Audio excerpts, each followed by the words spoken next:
DMs में accidental की billing process कैसे कंप्लीट करी जाती है, आज वो देखेंगे। और उसके लिए जो सबसे इम्पोर्टेंट चीज़ होती है कि कस्टमर का डेटा हमारे पास होना चाहिए। कस्टमर का नाम, एड्रेस और सबसे इम्पोर्टेंट चीज़ है बिन नंबर और इंजन नंबर। ये दो चीज़ें होनी ही होनी चाहिए। ठीक है। और उसके बाद एक प्रोसेस मैं समझा देता हूँ कि किस प्रोसेस में होगा। ये एक पीपीटी कंप्लीट करा है मैंने। तो इसमें accidental billing process in DMs. ठीक है। सबसे पहला काम होगा डीएमएस में जॉब कार्ड क्रिएट करना एक्सीडेंटल में। ठीक है, वो भी मैं प्रोसेस बताऊंगा आगे। और कंप्लेन कोड जो है, इस पर क्लोज़र एक्शन अपन को देखना है, उसको फाउंड होके करना है, वो भी बताऊंगा। पार्ट इशू करना है, देन उसके बाद मैनुअल लेबर इशू करना है। तो मैनुअल लेबर क्यों ज़रूरी होता है, क्योंकि एक्सीडेंटल का काम अलग अलग तरीके का हो सकता है। ठीक है। किसी में चेचिस की रिपेयरिंग है, किसी में चेचिस की पूरी रिप्लेसमेंट करनी है, अलग अलग लेबर चार्ज है। किसी में थोड़ा सा काम है, मतलब बहुत ज़्यादा नहीं है, बाइज़र बस चेंज करने, इंडिकेटर चेंज करने। तो अलग अलग चीज़ों के लिए अलग अलग लेबर चार्ज होगा। तो इसलिए मैनुअल लेबर चार्ज अपने को चूज़ करना मस्ट है। तो देन इसके बाद आता है 5वें स्टेप में institutional account. Institutional account choose करना इसलिए इम्पोर्टेंट है क्योंकि ये अपन किसी बीमा कंपनी के नाम पे ये बिल इशू कर रहा है। कस्टमर का नाम जो होगा वो सेकेंडरी नाम होगा, फर्स्ट नाम जो आएगा इसका जीएसटी नंबर के साथ ये बीमा कंपनी का होगा। तो इसलिए इंस्टीट्यूशनल अकाउंट में वो चीज़ चूज़ करते हैं अपन। ये व्हीकल से चूज़ होगा, यही मैं बताऊंगा कि कैसे चूज़ होगा, कैसे चूज़ करेंगे, कैसे अपन सेलेक्ट करेंगे। ठीक है। देन इसके बाद आता है पार्ट फुलफिल करना है वर्कशॉप सेल से, ये भी आगे का प्रोसेस देखेंगे। और इसके बाद फाइनल स्टेप आता है कंप्लीट करने का। तो स्टार्ट करते हैं सबसे पहले जॉब कार्ड क्रिएट करने से। तो मेरे पास कस्टमर का एक जॉब कार्ड है, मैं दिखाता हूँ। ये है मेरे पास एक job card, manual job card है इसका। मुझे इसका डीएमएस में जॉब कार्ड ओपन करना है।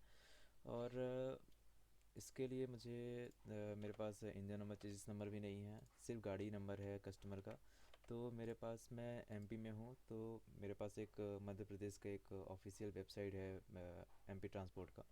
तो ये उस पे से मैं ई सेवा के नाम से है, ये ई सेवा जब डालेंगे तो ये मिल जाएगी ये वेबसाइट।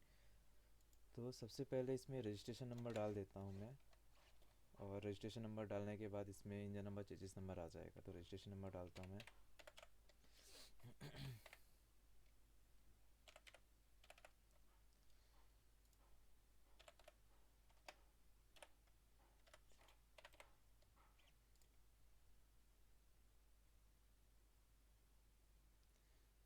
कब्जा इनवैलिड बता रहा है, एक बार फिर से देखते हैं। ये भाई,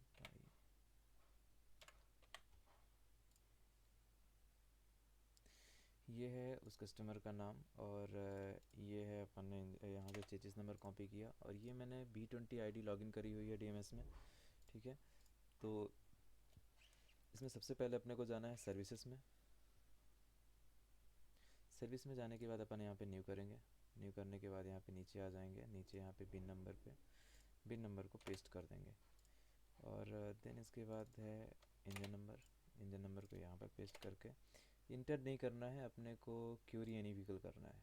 क्यूरी एनी व्हीकल करेंगे तो ये पूरी डिटेल आ जाएगी कस्टमर की। इसको ओपन वे करके अपन इसको सेलेक्ट कर लेंगे। देन इसके बाद यहाँ पर अपन का ये वाला जॉब कार्ड था, तो अपन ये सीरियल नंबर पे क्लिक कर लिया।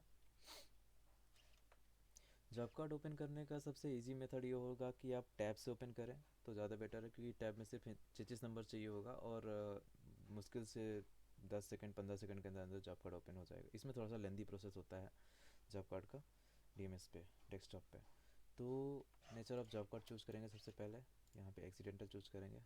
वो पहले किलोमीटर, तो इसमें मेरे पास किलोमीटर है कितना, 4430। तो 4430 किलोमीटर अपन डालेंगे। देन यहाँ पर एक्सीडेंटल चूज़ करेंगे, कंट्रोल ऐसे सेव किया अपन ने। एस्टिमेट कॉस्ट डाल दिया अपन ने। एस्टिमेट कॉस्ट लगभग इसकी 4000 से 5000 है, तो मैं 5000 कर देता हूँ। तो एस्टिमेट डिलीवरी टाइम नेक्स्ट 2-3 दिन का जैसे भी काम होता है उसके अकॉर्डिंग यहाँ पे अपन डाल देंगे। देन टाइम चूज़ कर लेंगे यहाँ पे कुछ भी जो भी सूटेबल हो।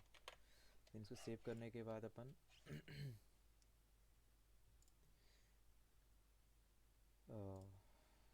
यहाँ पे एक कंप्लेन कोड चाहिए,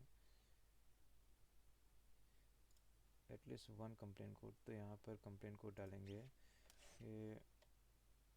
OT001 एक्सीडेंटल जॉब कार्ड। ये OT001 जो है ये एक्सीडेंटल जॉब कार्ड के लिए है। ठीक है, तो ये अपन डाल के यहाँ पर क्लोजर एक्शन जो है ये फाउंड होके करेंगे यहाँ पर। ठीक है, ये अपन बाद में भी प्रोसेस कर सकते हैं, जॉब कार्ड बनाने के बाद भी कर सकते हैं, और ये चाहे अभी भी कर सकते हैं, क्योंकि इसके बिना हम जॉब कार्ड क्लोज़ नहीं कर सकते हैं। जब तक ये क्लोज़र एक्शन हम फाउंड होकर नहीं करेंगे तब तक हम ये जॉब कार्ड क्लोज़ नहीं कर सकते हैं। तो जब भी हम टैब से ओपन करेंगे तो टैब में तो क्या एक्चुअली क्या है कि कभी ये ऑप्शन वहाँ पे शो नहीं होगा। तो टैब में करने के बाद ये हमें मैनुअली ये DMS डेस्कटॉप से ये हमें फाउंड होकर करना पड़ेगा इसको। देन इसके बाद जो है क्रिएट जॉब कार्ड करेंगे।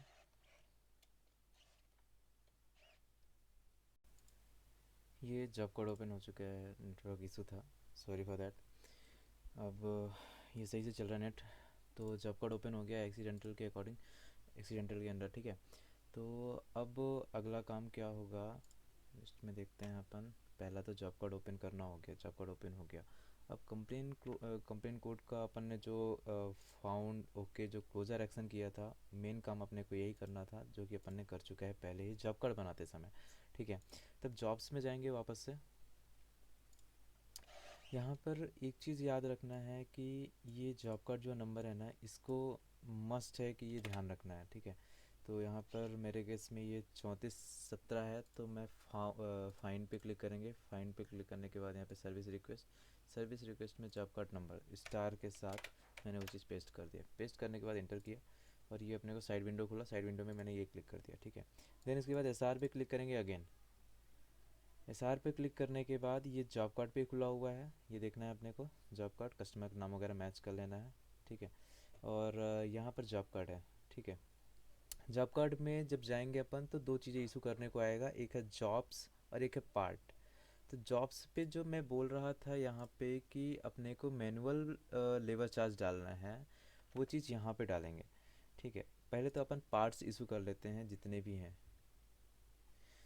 तो मेरे केस में इसका मेरे पास जॉब कार्ड है, और इसका सामान मैं इशू कर रहा हूँ एस्टिमेट के अकॉर्डिंग, क्योंकि अभी ये गाड़ी कंप्लीट होने को आई है, अभी कंप्लीट नहीं हुई है। ठीक है, तो यहाँ पे सबसे पहली चीज़ें चाहिए कि अपने को बाइज़र चाहिए।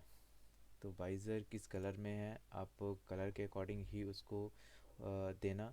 और ये चीज़ के लिए मेरे पास अभी कोई पार्ट नंबर नहीं है, तो मैं हीरो कैटलॉग ई कैटलॉग को मैं इसमें यूज़ करने वाला हूँ। तो मैं यहाँ से पहले तो इसका गाड़ी का चेचिस नंबर निकालूंगा। गाड़ी का चेचिस नंबर ये रहा, मैंने यहाँ से कॉपी किया और इसको मैंने यहाँ पे पेस्ट कर दिया। पेस्ट करके इंटर किया मैंने, तो यहाँ पर ये पूरा डिटेल आ गया। मेरे पास ब्लैक रेड स्ट्रिप में है, तो ये वाला मेरा मुझे अच्छे से ध्यान है, ये गाड़ी यही है। तो इस केस में मैं थंबनेल भी करूँगा, और मुझे सबसे पहला पार्ट कौन सा चाहिए, बाइज़र चाहिए।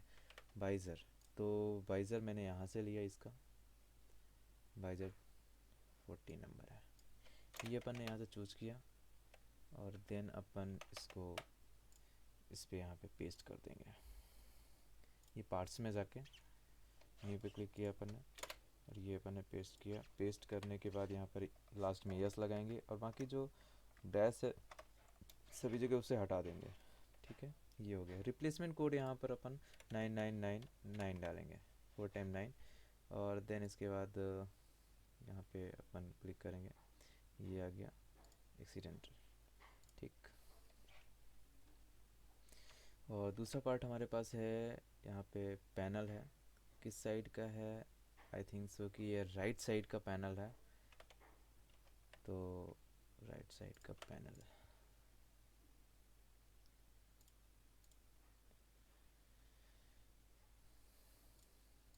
यहाँ पर मैं ग्रुप में डाल देता हूँ साइड कवर।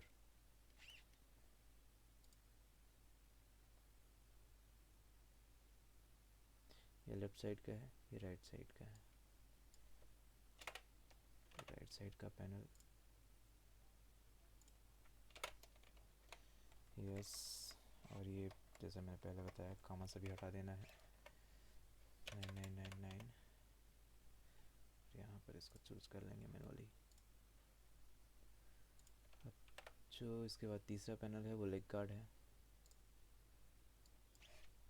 लेग गार्ड यहाँ पे इंजन गार्ड की कैटेगरी में आता है ये, तो ये अपन यहाँ से चूज़ कर लेंगे। 1 नंबर है, ये पार्ट नंबर कॉपी किया अपन ने, इसको यहाँ पे पेस्ट किया। सभी डैश हटा देंगे और लास्ट में एस ऐड कर देंगे। यहाँ पे कोड सेम वही 4 टाइम ऑफ 9। एंड यहाँ पर अब इसके बाद चौथा है मेरे पास इंडिकेटर है, ये भी राइट साइड का है क्योंकि गाड़ी राइट साइड से डैमेज हुई थी, तो राइट का इंडिकेटर है। तो मैं यहाँ पर बिंकर की इंडिकेटर बिंकर के नाम पे आता है, तो मैं राइट साइड का राइट का फ्रंट, एक सेकेंड, ये है फ्रंट, राइट फ्रंट, तो ये है मेरा पार्ट नंबर। इसको मैंने यहाँ से कॉपी किया, ठीक, देन यहाँ पर अपन ने पेस्ट कर दिया, लास्ट में ऐसा ऐड किया और बाकी के सारे डैश हटा दिए यहाँ पे, ठीक। यहाँ पे 4 टाइम ऑफ 9 डाला और यहाँ पर अपन ने चूज़ किया इसको। देन मेरे पास जो पार्ट्स हैं वो 4 ही थे, एक है जो चौथा है यहाँ पे, वो लेबर चार्ज है 420 रुपये, ठीक है। तो यहाँ पर अपन ने ये लेबर चार्ज है,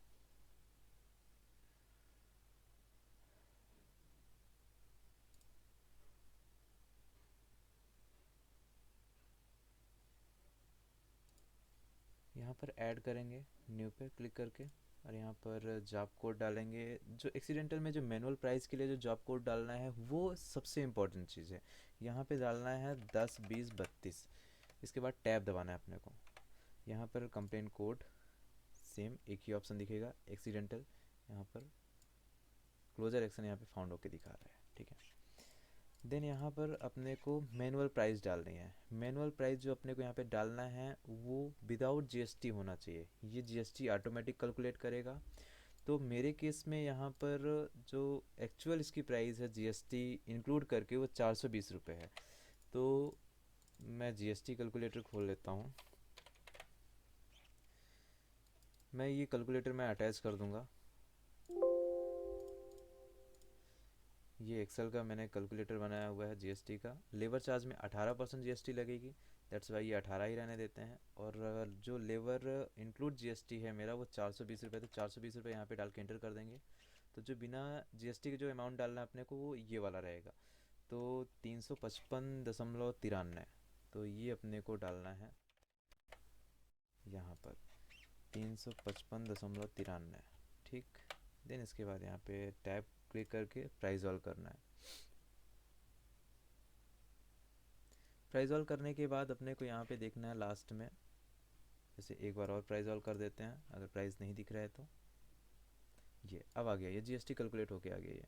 ये यहाँ पे नेट अमाउंट जो दिख रहा है, नेट अमाउंट या फिर टोटल, ये आपको देख लेना है कि जितना आपने लेबर चार्ज उसमें दिया था वो एक्चुअली इसमें आ रहा है कि नहीं आ रहा है। 420 मेरे केस में था, तो ये इसमें 420 आ रहा है। तो मैंने यहाँ पर जो प्राइस डाली है वो विदाउट जीएसटी डाली है, और जीएसटी कैसे कैलकुलेट करेंगे ये मैं सीट अटैच कर दूंगा इसके डिस्क्रिप्शन पे, ठीक है। तो ये हो गया मेरा काम यहाँ तक का। ये हो गया सर्विस में से, सर्विस रिक्वेस्ट का ये पूरा काम था, सर्विस रिक्वेस्ट के ये पेज में से ये पूरा काम हो गया। अब उसके बाद अपने को क्या काम करना है, वो काम ये करना है कि मैनुअल लेवल का हो गया है। अब इंस्टीट्यूशनल अकाउंट फ्रॉम व्हीकल से सेलेक्ट करना है, इंस्टीट्यूशनल अकाउंट सेलेक्ट करना है, ठीक है। तो इसके लिए अपने को जाना है यहाँ पे व्हीकल्स में। ये वही पेज खुला हुआ अभी, सर्विस रिक्वेस्ट वाला ही पेज खुला हुआ है यहाँ पे, जहाँ पे जॉब्स में मैं पूरी एंट्री कर रहा था। वहीं पे जॉब्स के इसी लाइन पे मेरे को सर्विस हिस्ट्री भी मिल जाएगी और व्हीकल मिल जाएगा। तो व्हीकल पे अपने को जाना है, व्हीकल पे क्लिक करेंगे, और व्हीकल पे क्लिक करने के बाद यहाँ पर आएगा, ये रहा अकाउंट और इंस्टीट्यूशनल नेम, ठीक है। तो यहाँ पे क्लिक करेंगे। मेरे केस में ये जो फाइल जो जा रही है, या कह सकते हैं कि जो एक्सीडेंटल क्लेम मैंने किया है वो नेशनल से किया है, तो यहाँ पर अकाउंट आईडी चाहिए इसकी। तो मेरे केस में अकाउंट आईडी है, मैं टाइप करता हूँ, एक सेकेंड, 2-17-800-97-3888। ये मैंने आईडी एंटर करी और एंटर कर दिया मैंने वापस से, तो ये नेशनल इंश्योरेंस आ गया।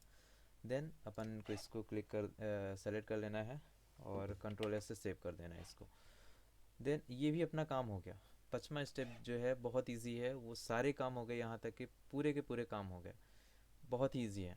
कोई इसमें कुछ भी इतना खास या फिर मतलब कितना टफ कोई सी चीज़ नहीं है।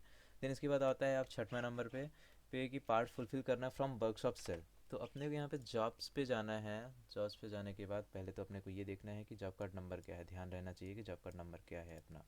ठीक है, तो इसको मैंने कॉपी किया यहाँ पे। फाइंड पे जाके मैंने वर्कशॉप शेल पे क्लिक किया, वर्कशॉप शेल पे जॉब कार्ड नंबर डाला स्टार के साथ लास्ट के 4 डिजिट। ठीक, ये आ गया अपने पास। ये अपने को एक पेज खुला। ठीक है, इसको अपन क्लोज कर देते हैं साइड बार को। यहाँ पे भी एक जॉब कार्ड का ऑप्शन दिख रहा है, इस पर अपने को क्लिक नहीं करना है, अपन सीधे चले आते हैं यहाँ पे। ठीक है, प्राइस ऑल और फुलफिल ऑल, यहाँ से अपन फुलफिल करेंगे इसको। फुलफिल करने के बाद यहाँ पे ये फुलफिल हो गया। इशू क्वांटिटी यहाँ पे 0 0 दिख रही है क्योंकि अवेलेबल स्टॉक अपने पास 0 0 है। ये इसमें से कोई भी अवेलेबल स्टॉक नहीं है अपने पास। तो इस केस में हमने गाड़ी तो दिया है। ये एक्चुअली गलती तब होती है, गड़बड़ी तब होती है जब हमारा कोई इनवॉइस है जो पार्ट डिपो से बिल हुआ और वो अपन ने रिसीव नहीं किया। ये स्टॉकिस्ट मतलब कहना चाहिए कि जो स्टोर मैनेज कर रहा है अपना, या वर्कशॉप का स्पेयर जो मैनेज कर रहा है, उसकी लापरवाही से ये सब गलतियाँ होती हैं। तो अब इस केस में अपने को करना क्या पड़ेगा, ऑर्डर क्वांटिटी एक एक एक सभी का है जितना अपने को चाहिए था, पर इशू क्वांटिटी 0 0 है, मतलब कि हमारे पास स्टॉक अवेलेबल नहीं है, इसलिए हमारा पार्ट इशू नहीं हो पा रहा है। इसलिए अपने को स्टॉक एडजस्ट करना पड़ेगा। ये गलती ये आपके केस में नहीं हो सकता है, ये हमारे केस में ऐसा है इसलिए क्योंकि जो हमारा स्टोर मैनेज कर रहा है ये उसकी गलती है, ये उसकी गड़बड़ी है। तो इसके लिए अपने को करना क्या पड़ेगा, ये सभी के सभी पार्ट नंबर अपन क्या करते हैं कि एक्सपोर्ट कर लेते हैं। सबसे इजी मेथड है कॉपी पेस्ट करना है, क्योंकि अपने को ज़्यादा टाइम वेस्ट नहीं करना है, इसलिए अपन ने एक्सपोर्ट कर लिया, इसकी सीट खोल ली अपन ने। ये 4 पार्ट है, ये 4 पार्ट है अपने पास। ठीक है, जिसकी अवेलेबल क्वांटिटी 0 0 है। ठीक है, तो अपने को एक एक करके पार्ट स्टॉक एडजस्ट करना है। तो अपन यहाँ पर जाएंगे और ये एक्चुअली अपन ने V20 ID खोली है, इसलिए इसमें ये ऑप्शन नहीं आएगा अपने को। तो इसलिए अपने को करना ये पड़ेगा कि P20 ID खोलनी पड़ेगी। तो मैं P20 ID लॉगिन कर लेता हूँ। ये मैंने P20 ID लॉगिन कर लिया है। ठीक है, तो अपने को यहाँ पे जाना है पार्ट स्टॉक एडजस्टमेंट में। अपने को यहाँ पे न्यू क्लिक करना है। न्यू पे यहाँ पे इन्वेंट्री लोकेशन पे क्लिक करना है। ओके, इन्वेंट्री लोकेशन क्लिक करने के बाद अपने को यहाँ पे क्लिक करना है, ये जो नंबर था उस पर क्लिक करना है। यहाँ पे पार्ट ऐड करेंगे, न्यू पार्ट। और अपन ने जैसे कि पहला पार्ट ये है अपना, यहाँ से कॉपी कर ले, जो सीट एक्सपोर्ट किया था अपन ने उसी से अपन ये डायरेक्ट कॉपी पेस्ट करेंगे, क्योंकि टाइम नहीं है इतना ज़्यादा कि अपन इसमें पेस्ट करेंगे। इफ़ इन केस की मान लेते हैं कि मैंने ये पार्ट इंटर किया, राइट, मैंने टैब बटन दबाया और टैब बटन दबाने के बाद ये ब्लॉक खुल रहा है, तो मतलब ये है कि मुझे ये पार्ट को स्टॉक इन्वेंट्री एडिशन करना है, क्योंकि ये हमारे स्टॉक में अभी एडिट ही नहीं है, इसका एडिशन ही नहीं हुआ है एक्चुअली। तो इसके लिए अपन को पार्ट इन्वेंट्री एडिशन पे क्लिक करना है। इसको ये इंडिस कैप दबा के इसको बैक जाना है और पार्ट इन्वेंट्री एडिशन। देन यहाँ पर अपन न्यू क्लिक करेंगे, इन्वेंट्री लोकेशन सेम वही, और यहाँ पर पार्ट डालेंगे अपन। पार्ट अपन ने डाला वही, फिर टैप किया अपन ने, ये हो गया।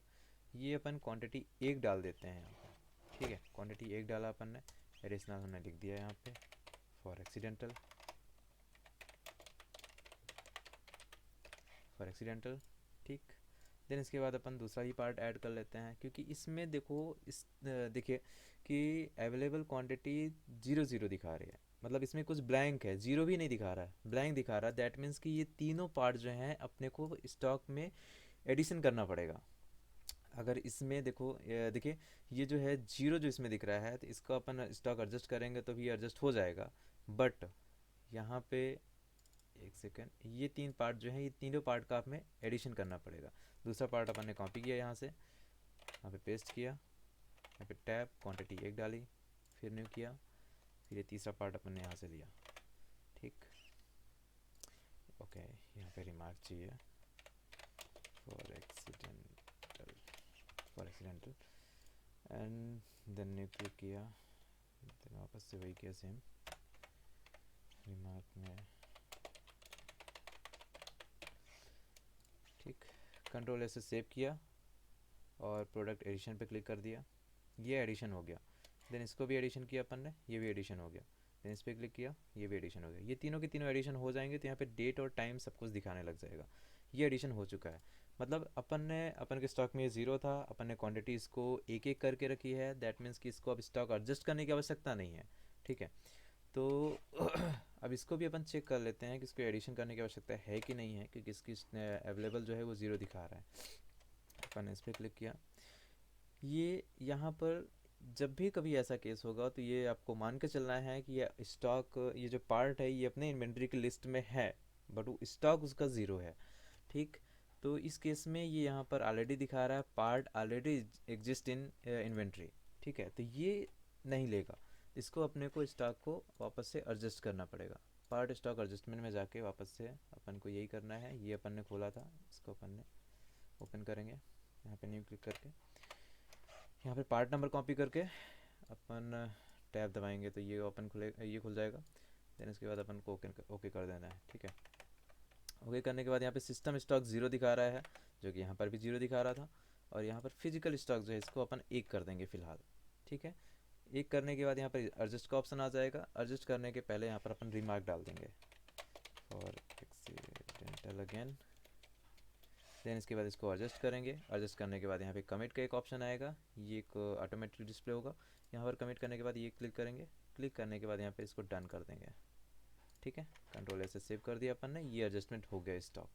ठीक, तो अब वापस से अपन वर्कशॉप शेल पे जाएंगे। वर्कशॉप शेल पे ही तो अपना काम अटका था, क्योंकि अपन ने उसमें स्टॉक जो है अपन लोकेट नहीं कर पाए थे।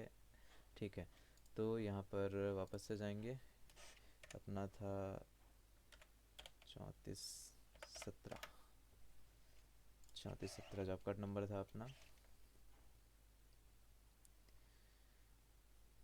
इसको क्लोज़ किया अपन ने और देन इसको फुलफ़िल करेंगे। अब यहाँ पर ये इशू क्वांटिटी जो है यहाँ पर अब ये अपने से नहीं लेगा, क्योंकि अपन स्टॉक इसका एडजस्ट कर चुका है। ये अपने से अब इसको यहाँ पर सभी में एक एक करना पड़ेगा, अपने से मैनुअली एक एक करना पड़ेगा।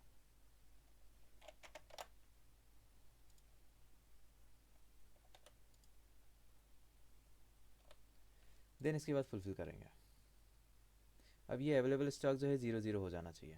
यस, ये ज़ीरो ज़ीरो हो चुका है, इशू क्वांटिटी एक हो चुकी है।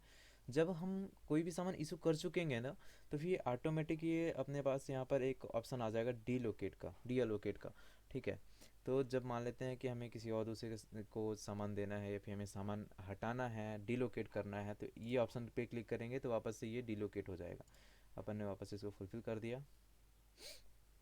ठीक, अपना वर्कशॉप का काम हो गया, वर्कशॉप शेल का काम यहाँ पे हो गया। अब अगला स्टेप है वर्कशॉप शेल का, हो गया पार्ट फुलफिल कर दिया अपन ने वर्कशॉप सेल से। अब लास्ट काम बचता है जॉब कार्ड को क्लोज करने का, जो कि अपन जॉब कार्ड से करेंगे। यहाँ पे ये जॉब कार्ड है दूसरे नंबर पे, इस पर क्लिक करेंगे। यहाँ पर अपन ने भाई जॉब कार्ड नंबर डाला, एंटर किया, ये रहा।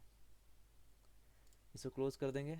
यहाँ पे क्लिक करेंगे अपन, यहाँ पे टेक्नीशियन चूज़ करेंगे सबसे पहले।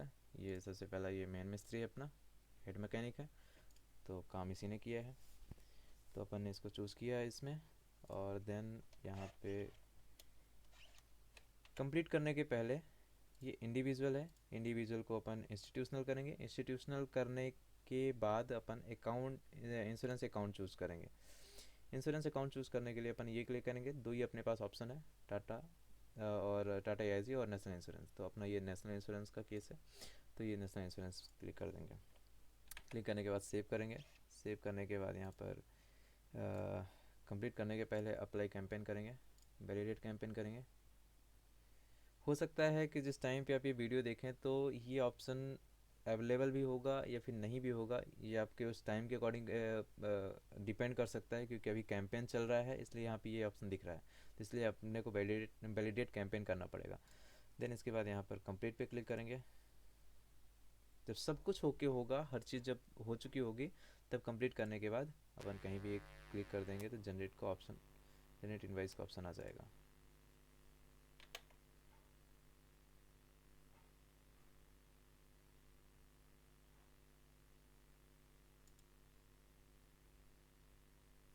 यहाँ पर जनरेट इनवाइस का ऑप्शन तब आएगा जब यहाँ पर हम सर्विस इनवाइस टाइप चूज़ करेंगे। सर्विस इनवाइस टाइप यहाँ पे हम क्रेडिट चूज़ करेंगे। ठीक है, क्योंकि हम जो भी इंश्योरेंस कोई जो इनवाइस हम इशू करते हैं इंश्योरेंस कंपनी को, तो वो हमें क्रेडिट पे माल देता है, मतलब हमने गाड़ी बना दी, उसका पेमेंट अगले 1 महीने बाद 2 महीने के बाद आना है। तो यहाँ पर इनवाइस, जनरेट इनवाइस पे क्लिक करेंगे।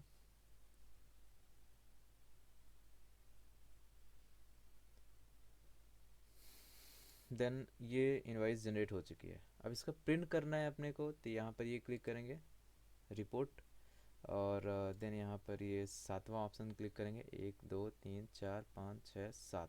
ठीक है, इस पर क्लिक किया अपन ने, सबमिट किया, तो एक पीडीएफ जनरेट हो जाएगा। It takes a time. Okay, तो एफएससी इनवाइस ये रहा। ये ये इनवाइस जनरेट हो चुकी है इसकी। इसमें 4 आइटम थे अपने, चारों के चारों स्पेयर आ चुके हैं। अपन ने जो लेबर दिया था, लेबर लगाया था 420 रुपये का, वो लेबर आ चुका है। ठीक है, तो ये अपना एक्चुअल हो गया अमाउंट। ये ऐसे कंप्लीट होता है पूरी की पूरी प्रोसेस, जॉब कार्ड बनाने से लेके बिलिंग कंप्लीट करने तक का पूरा प्रोसेस है। Thank you.